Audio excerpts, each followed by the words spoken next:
Hello and good morning, Jennifer. How are you doing today? I'm doing great. How are you? Absolutely fantastic. I think that this book should have come with like some sort of soundtrack. Dun, dun, dun, dun. And a narrator that goes, meanwhile, we're going to check out this next animal that is not looked upon as being a safe animal. I think that would absolutely enhance the experience of the reader if there was such a soundtrack. It had to be fun to put this together because in reality, so many of us want to buddy up with all shapes of animals and their sizes. Because, I mean, we have a zoo just right down the road here that saves wild, the big cats, but they're not so friendly. That is correct. And I think that's, you started with a really brilliant point that we do because of the internet and different memes and social media. We think that a lot of animals are really cute, and they may be really cute, but they also have a fierce side. And, by and large, we should leave them alone.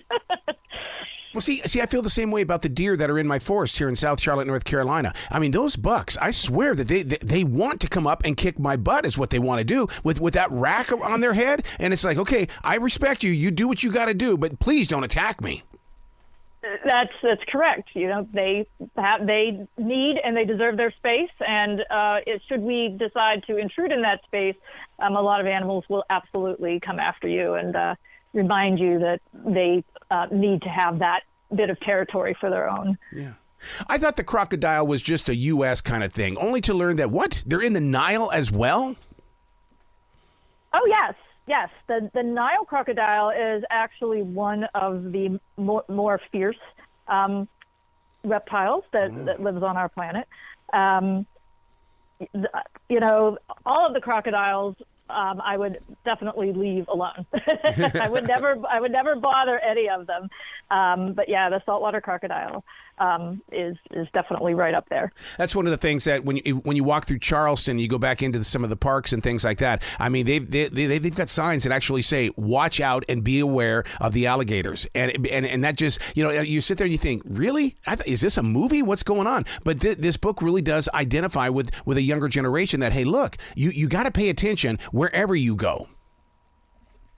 Absolutely. I have a friend who lives in Florida, and their take is that if you see a standing body of water, whether that is a runoff ditch or whether that's a pond, you should assume that there is an alligator in it. And I think that's really an important thing for kids and, quite frankly, adults to understand. I'm a big elephant fan. In fact, if you saw this studio, you would see amazing elephants inside this room. They're all over the place because they're so positive.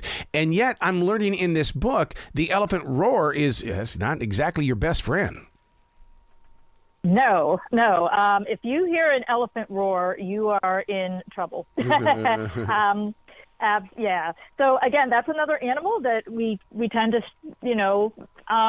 just have as sort of, it's a stuffed animal. It's online. But yeah, if you hear that roar, you should watch out because it does have those tusks and that trunk, which it will use to strike a blow. Oh my God. Yeah. And protective. Oh my God. When the elephants are together, whew, the bull is unbelievably protective. Absolutely. Yes. As is the matriarch of the herd. Those are very, very, when it comes to offspring, and just in general, that's when animals tend to be their most fierce and protective. Again, even animals that you don't necessarily think that would be protective or that could, do a lot of damage. Absolutely, if they're protecting young or eggs. The book we're talking about is Deadliest Animals on the Planet. I study animal behavior as well as spirituality, and I've always believed that we can learn the art of survival just by watching the animals. I think that is a great take. I think that all animals do have physical adaptations that help them to survive in their environment. But I think the lesson that we can learn from that is how important our environment is for us and how important it is that we be able to share that with other people, of course, with other people on the planet, but also with other creatures. There's the weird guy inside of me wants to ask a stupid question in the way of, are you going to put this in animal speak so that you can call it the deadliest animal on the planet is the human? So that is true. And, that was one of the things that actually struck me as so interesting when I was a kid. Our zoo, I'm from near Pittsburgh, when the last thing you saw before you left the zoo is, come close to see the deadliest animal on the planet. And it was a mirror. Yes. And, that, and I'm not particularly young. So for a long time, that has been, ingrained in my thinking of humans' place on the planet, that we really are the deadliest animal on the planet for so many reasons. I was such a big hippo fan for the longest time until they were basically transferred into the country of Colombia, and now the hippo has taken over that entire environment. And they're trying to figure out how to end that. So I'm glad that you put focus on the hippo is not always the cutest animal on the planet. No, they are another one where, if you're in their territory, they are very territorial. And there have been so many accounts of people who, are in a boat and, again, big animal with 20-inch teeth, and I know they're sort of famous for being vegetarians, but they can weigh up to 2 tons, and they will heave that bulk against the boat and tip it right over. Mm-hmm. Mm-hmm. The photographs are really special because I guess I grew up looking at so many books with just the beautiful photographs. So when I see that, it brings out the inner child. But it's such a major part of this book, Deadliest Animals on the Planet. Absolutely. I was so lucky to work with an amazing team of photo editors that I wrote the text, and then it was their job to comb through what I can only imagine must be one of the most formidable photo archives on the planet to come up with some pictures that really speak to what the text is saying, and they just did an amazing job. And you also put focus on the animals in the sea or the ocean, because, so many times we just think of those that are just on land. Right. And again, and I think that, that's a lot of the animals in the sea aren't necessarily as photogenic for the reasons that they would, a lot of the animals online say are. The lamprey, for example, it's basically a parasite, and it has just this, alien-looking mouth full of teeth that it uses to attach itself onto its host. And to me, getting to see that, the picture that they chose for that one is just marvelous. It just shows how really strange that the mouth of that animal is. Well, it's like a modern-day monster is what it is. It's like, man, this was not created in Hollywood. Right. Wow. And for the 1,000,000,001 cat people that are listening, your house cat can be very deadly as well. Yep, absolutely. That's another, they're internet superstars, right? Everyone loves a cat meme, in theory anyway. But they are really good predators. They are good at what they do. They are still cats. And they will take down their prey about 30% of the time, which may not sound, too impressive until you start to think about lions and tigers. They may only make a kill 10% of the time. So, the little guys are definitely deadly also. And dogs aren't so friendly either. Because my own wild dog here has done a lot of damage, and we've just got to, sometimes we have to understand the animal before we sit there and judge the animal. Absolutely. I have, again, my path to working for National Geographic Kids has just been filled with wonderful people, and they have taught me so many different things. And one of them is, someone told me at one point that, and it really struck me, is that if your house cat or dog was large enough, it would absolutely have the ability to take you out, and might.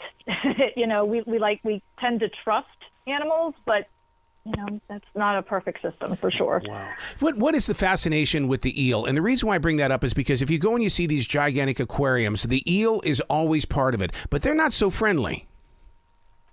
No, they are absolutely not friendly. They tend to be very shy. They're not, as most animals do not choose aggression as their first, Right. means of defense. Most, of all my research, I found that almost all animals, even, snakes and ones that we really think of as being quite deadly, they would much rather hide for numerous reasons. But the electric eels don't really don't see very well. So it's very, they don't have the ability to discern whether you're swimming by just to take a good look at it or whether you're swimming by to, make a meal out of it. So they tend to be a little less, discerning when they let go of that current. You talk about their environment and things, and right away I started thinking about our own copperhead snakes here. And it's like, okay, if you don't walk in the backyard and not think about the copperhead snake being back there, then something's really wrong. And I think that's what we need to do, is we need to understand the environment of the story as well. Yes, absolutely. One of my friends she's a naturalist here in Pennsylvania, and her specialty is herpetology. And, she says, rattlesnakes, we have the eastern timber rattlers, and she said it's always the second hiker that gets bitten because it's the first one that startles them and the second one that's falling behind that sort of takes the fall for the first hiker's transgression. Oh my God. When you talked about that, about the second person, because I got a boa constrictor because we ran into a rattlesnake out in Montana, and I thought, well, I got to learn to love the snake. Well, that boa constrictor was just as bad. I mean, it bites. Absolutely, yeah. We may love them, but they don't reciprocate that love right in the same way. Anyway. Oh, so true. Where can people go to find out more about the book and to find out how National Geographic Kids is constantly in contact with educating our little ones? Obviously they could definitely go to the Nat Geo Kids site. The book is available or will be available at, a local bookstore or your online retailer. But, you brought up something that I think is so important, is that I think kids are naturally scientists, right? Yes. We say kids are naturally curious, but we don't always frame that as that they're scientists.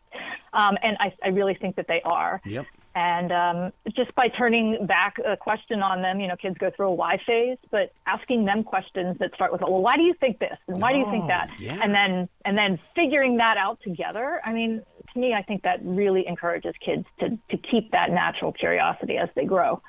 Oh, so true. Well, you be brilliant today. Merry Christmas and Happy New Year. Thank you so much, and I appreciate the time. You bet. Be brilliant today.